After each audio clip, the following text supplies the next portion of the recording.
Yo, what is up, guys? Joke here, bringing you another video. This time going over the secrets of the Atlas reveal trailer and the 3.26 mercenaries of Trarthus reveal. Quite the mouthful, right? But earlier today, GGG had their live stream going over the secrets of the Atlas expansion and the Mercenaries of Trarthus League that's going to be accompanying it. And I figured I'd go ahead and break it down for you. So let's talk about the secrets of the Atlas expansion, since in my opinion at least, it's way more in-depth than the League mechanic. In the secrets of the Atlas expansion, you're going to be helping Aegon here try to find the originator of the Atlas. Spoilers, he is Zana's brother, and he's trying to find his sister, essentially, trying to save his sister. He has a unique gauntlet that can rip open memories that will be found on the Atlas. Think of this much like the Kirak mission, the other memories worked, right? Like the Kirak memory of the Harvest Beast. This works exactly the same way, except for Aegon here is going to be the master you go to open this. From what I'm understanding, once you hit pretty late game mapping, I'm assuming red maps, you're going to start running into Aegon, and then you're going to start finding these memory maps on your Atlas.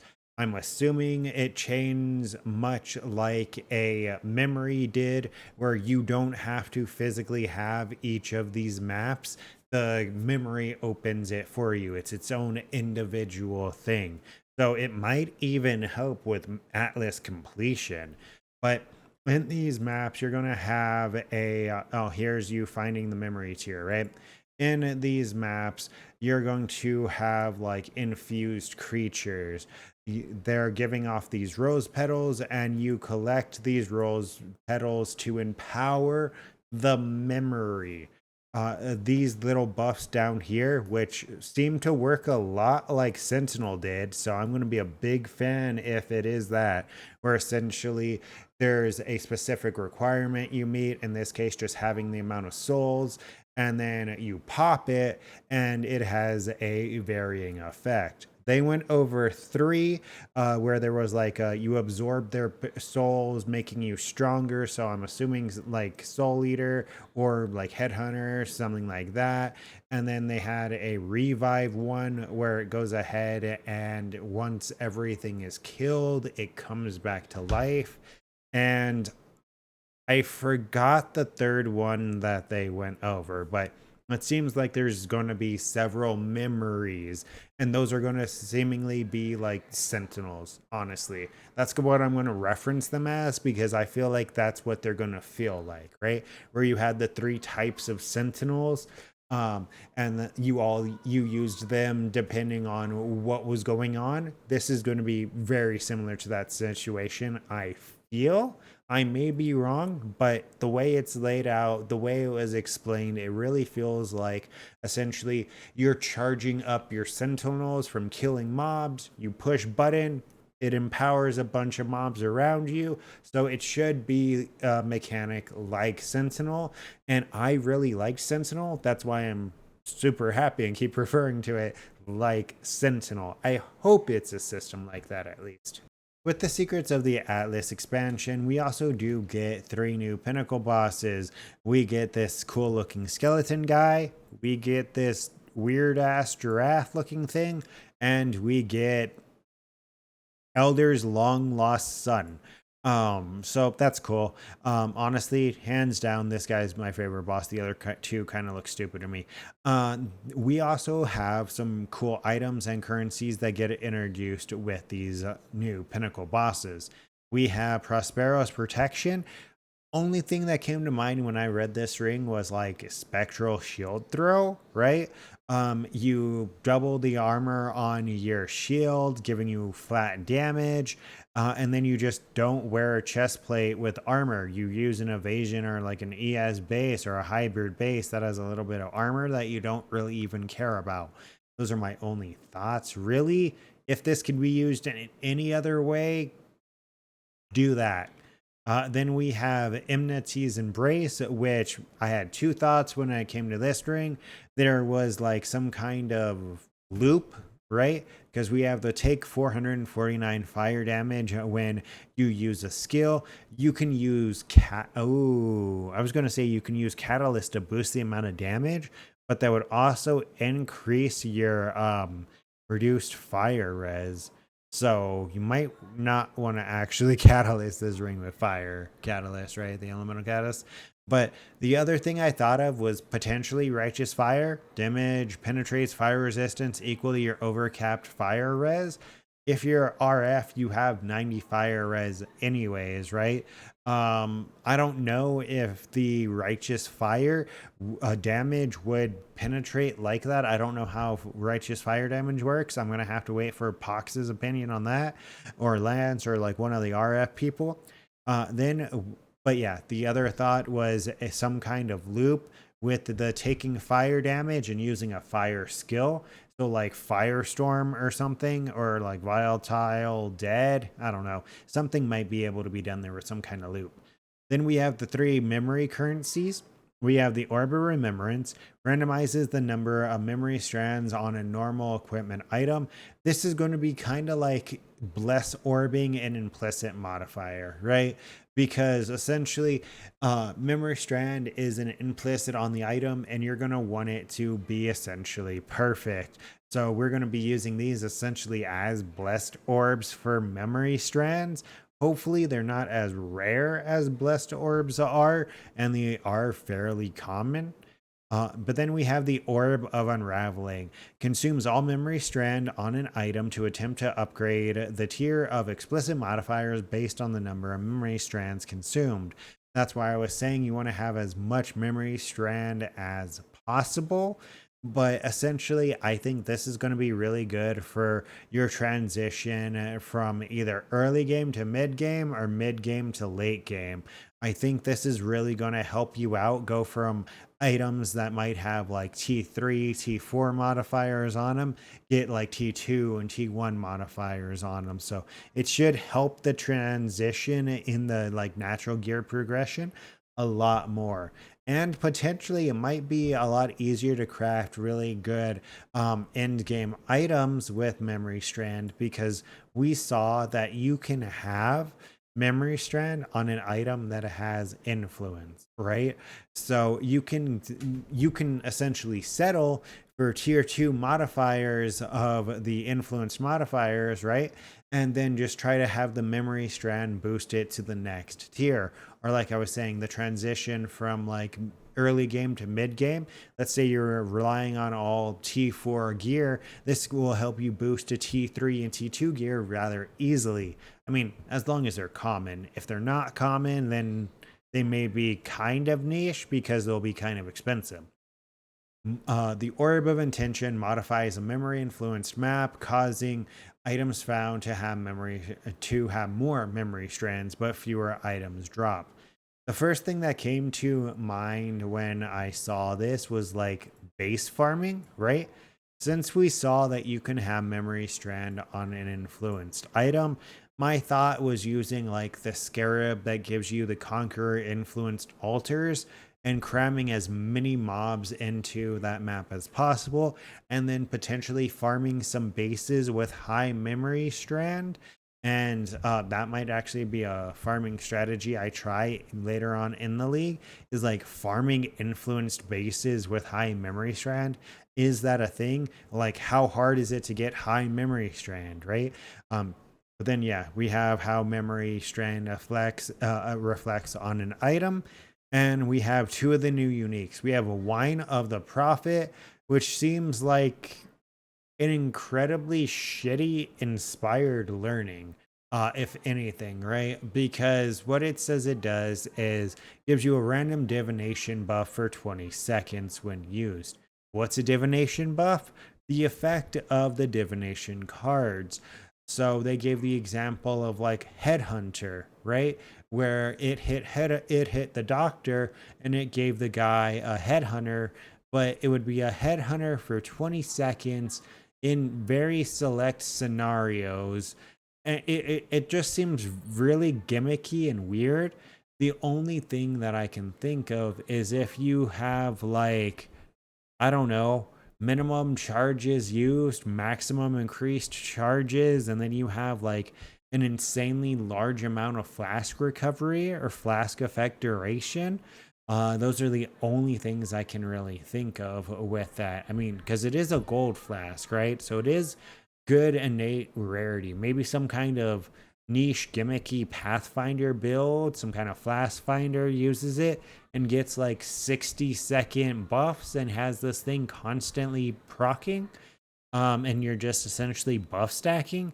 That's like literally the only thing I can think of. And then we have the Star Caller, which this honestly kind of seems like Cosprey's Mjolnir type thing, except for it's a two-handed axe and it has its own spell. So trigger level 20 Starfall, which I don't know if we have the data for Starfall yet, but on melee critical. And then it has Tri Ellie. So you would have essentially pseudo 7 link, right? That you could pull off with the Starfall. All depends on like how good Starfall actually is. Over here we can see it, but like it doesn't look that impressive. But maybe he has like no AoE investment, right? Or stuff like that. Could you put GMP in it, get a lot more? Like, how are we really need to see like the gem before we can really see how we're gonna scale that? Moving on from the expansion to the Challenge League, the Mercenaries of Trarthus. And essentially, how this works is very bare bones, very simple, right? You're going to find these guys in your map and you're going to challenge them to a fight. A little window is going to pop up and it's going to tell you all the items they have on them, the skills that they're using, and currency they have. You're going to go ahead and fight these guys. And then after you kill them, you're able to hire them. You're able to take one of their items, or you're able to take one of their currency, is the way that it was explained, I do believe. So you can hire them as a mercenary that will count as half of an exile. So you're definitely going to want to have one of these guys with you, because you'll get more loot overall and you can change their gear, right? So you fucking deck out your exile and make it incredibly strong. They don't lose their items when they die. So it's essentially like an animated guardian, right? But an animated guardian that has like its own skill set and uses its own abilities. Like here you can see this guy has Raise Zombie of Giganticism, Desecrate, Summon Raging Spirit, Bone Offering, Blasphemy. So you can even have him as just like a curse bot or an aura bot, it seems, which will probably be incredibly helpful. Not only just take mob, but do not take mob, take aggro, and just deal a bunch of extra damage as well. You can have 3 hired mercenaries at a time waiting at your base, but you can only adventure with 1. So you can choose to have like a tanky guy with you, or like, let's say you're an aura bot. You can have a DPS guy and he just clear the map for you.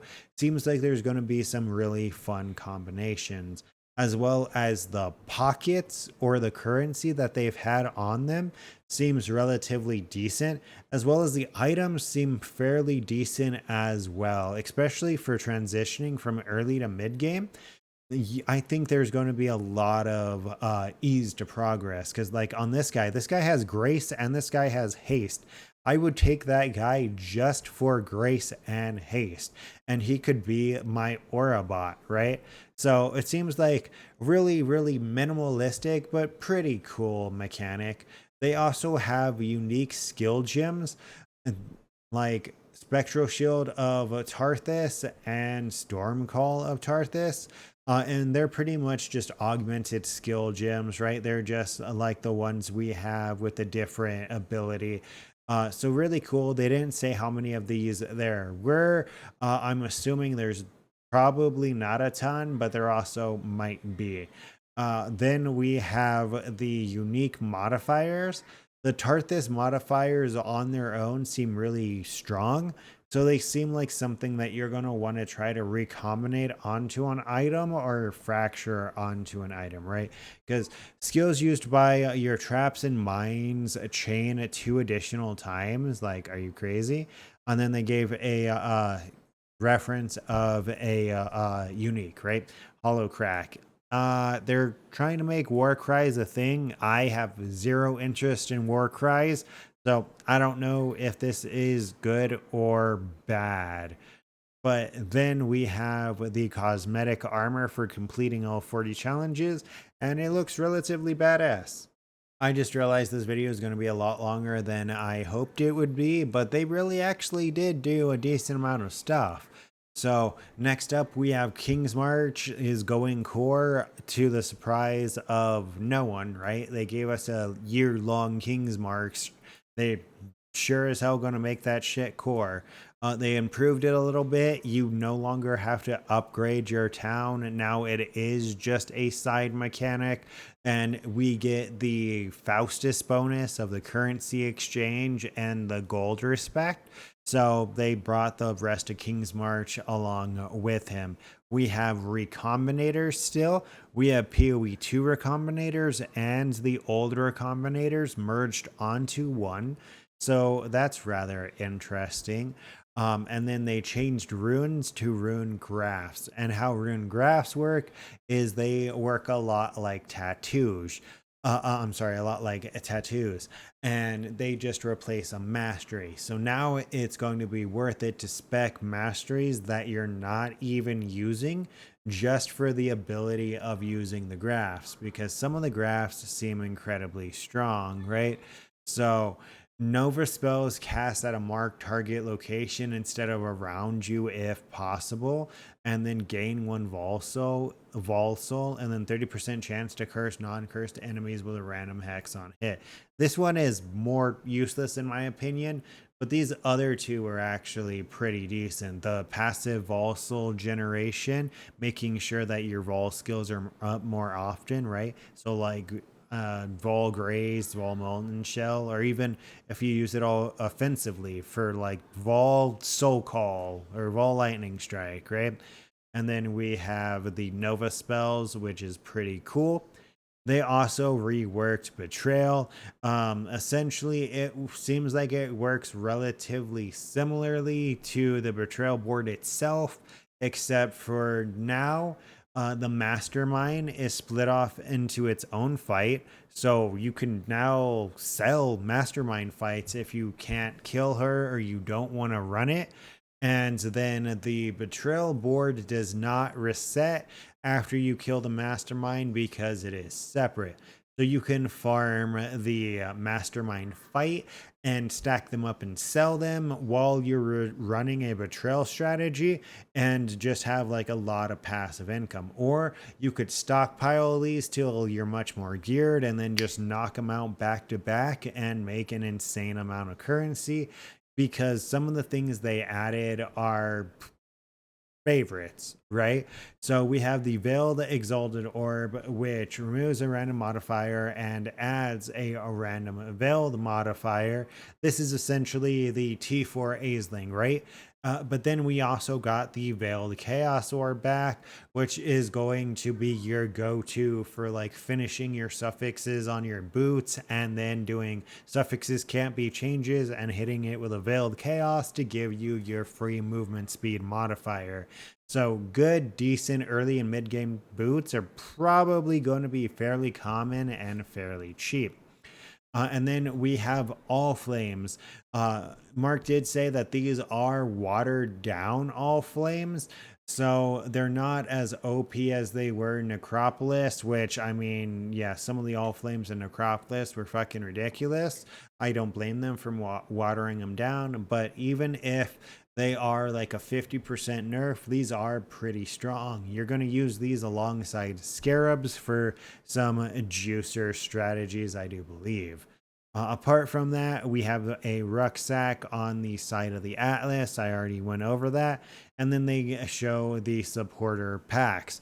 So hopefully this video wasn't too long. If you stuck through the whole thing, I do appreciate you. We do already have the patch notes. I have a video on that coming out a little bit later. Kind of a TLDR of the patch notes, everything that I found interesting. Yeah, that's pretty much it. Don't forget to like, comment, and subscribe to stay up to date with this and future content. And until next time, take care.